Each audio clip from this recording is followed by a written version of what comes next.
Most of us cannot hold a 15-minute conversation with a 6-year-old about money because the 6-year-old has good questions and we have no answers. How does money work, Mommy? Well, the correct answer is, I have not a freaking clue, kid. I think it's something to do with the allocation of special drawing rights through the International Monetary Fund and World Bank in a free-floating system of market exchange currencies that compete through trade balances across an international spectrum of inflation-adjusted exchange rates that then can be used to create local debt that is issued by the Treasury in return for currency that is printed by the central bank, distributed to the banks that leverage it through a system of partial reserve leverage of approximately 10 to 1, and distribute it into the economy, creating either inflationary or deflationary effects, allowing us all to experience the velocity of trade through the exchange of an abstract token that represents the promise of future value depreciated by the rate of inflation and adjusted for the return on investment.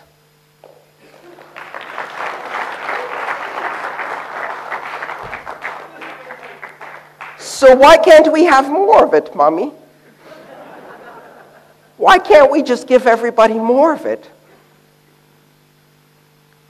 That conversation doesn't go that way. It usually goes, eat your breakfast, go to bed, clean your room. One day you'll understand. And that's the first lie, because you still don't understand. You ask the average person on the street, what gives value to money? Why does money have value? They have no idea. They have a theory. They have a fairy tale. They have a story. And that story is about as naive as believing that children come from storks that deliver them in bundles they drop through the chimney. It is about as solid as Santa Claus. What gives money value? But it says right there on the piece of paper, it says, by the full faith and credit of the Royal Bank of India. Or it says, by the full faith and credit of the Federal Reserve System. It says, one Federal Reserve note. Applies to all debt, public and private. Okay, this is what gives it value, a promise. But most people have no idea how that works. I guarantee you that if you ask the average person on the street, they will tell you that the reason the money has value is because somewhere there's a cave, a vault, a box, where the government keeps gold in direct proportion to the money that circulates, which has not been true since the 1930s, anywhere in the world. And yet, that is the Santa Claus fantasy that many people believe in. Or they believe that the government guarantees the value of money somehow, which then creates other interesting questions like, well, why does inflation happen then? Why is the currency collapsing in Zimbabwe? Did the government not try hard enough to guarantee it? That is the inconvenient truth at the core of our understanding of the world's most ancient technology, money, is that we don't understand it.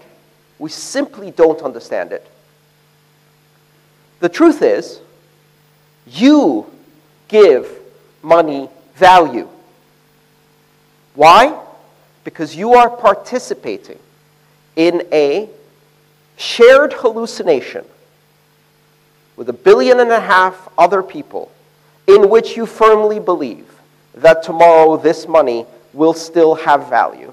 That if you go to the store and present one of these colored pieces of paper, someone will give you eggs, chicken, spices, water, sugar, salt, housing, healthcare, something for this colored piece of paper. And it really takes an incredible hallucination for us to believe this, because the paper itself is worthless.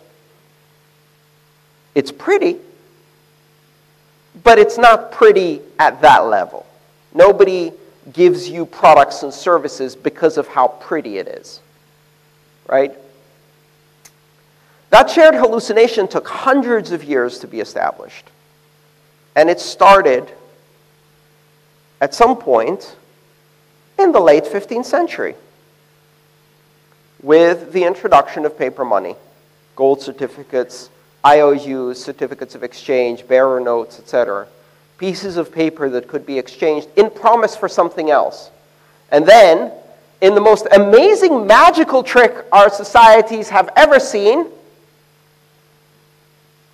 they switch the cups around. And you lift the cup, and the ball isn't there. You go, what? This was supposed to be redeemable for an ounce of gold, a pound of silver, something. No, not anymore. It's just a piece of paper. What gives it value is your belief that tomorrow if you go to the store, you can buy something. And the moment that belief suffers a crack, it shatters.